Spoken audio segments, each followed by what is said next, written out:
Outsourcing के जरिए जो चतुर्थ श्रेणी के कर्मचारी हैं उनकी भर्तियां जो हो रही हैं उसमें आरक्षण के नियमों का कहीं पालन नहीं हो रहा है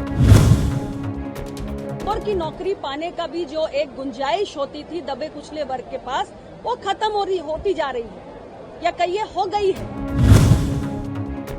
एनडीए की सहयोगी और अपना दल एस की अध्यक्ष अनुप्रिया पटेल एक बार फिर सुर्खियों में हैं।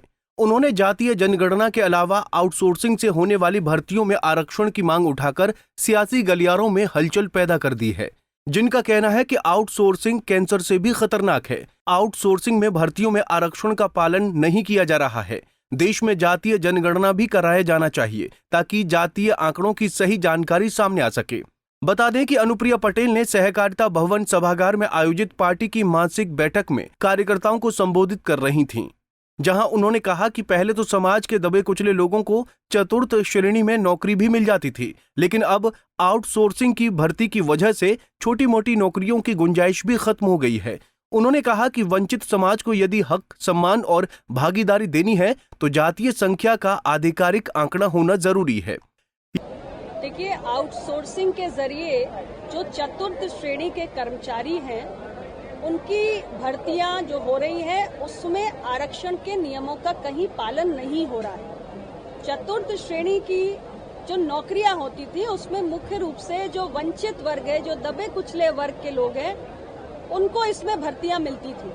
अब जब आउटसोर्सिंग के जरिए ये भर्तियां हो रही हैं और आरक्षण का उसमें कोई नियम लागू नहीं है, तो छोटी मोटी एक क्लास 4 की नौकरी पाने का भी जो एक गुंजाइश होती थी दबे कुचले वर्ग के पास वो खत्म होती जा रही है या कहिए हो गई है।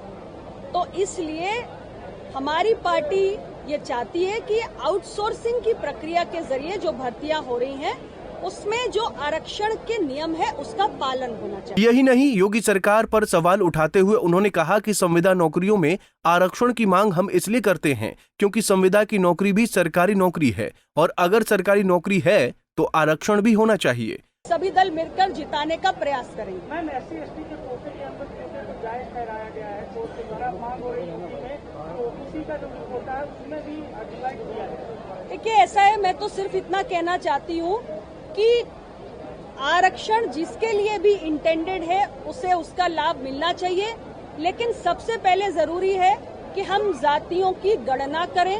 जातियों के आंकड़े जब तक अधिकृत हमारे पास नहीं होंगे हम किसी प्रकार का कोई आगे का कदम नहीं उठा सकते। मैम, कुछ दिन पहले आपने एक पत्र लिखा था जिसमें उत्तर प्रदेश सरकार को ये कहा था कि आरक्षण में कहीं न कहीं कुछ घोटाला हो रहा है जिसके चलते जो वंचित वर्ग है उसको नौकरी नहीं मिल पा रही है। कुछ दिन पहले आपने ये लेटर लिखा था। मैंने पत्र भी लिखा था और मैंने शीर्ष नेतृत्व के सामने इस समस्या को उठाया भी है।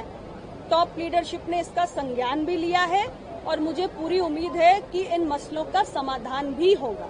फिलहाल अब ये देखना है कि अनुप्रिया पटेल के इस रुख पर मोदी सरकार क्या जवाब देती है, लेकिन ये साफ हो गया है कि आरक्षण का मुद्दा आने वाले समय में सरकार का खेल खराब कर सकता है।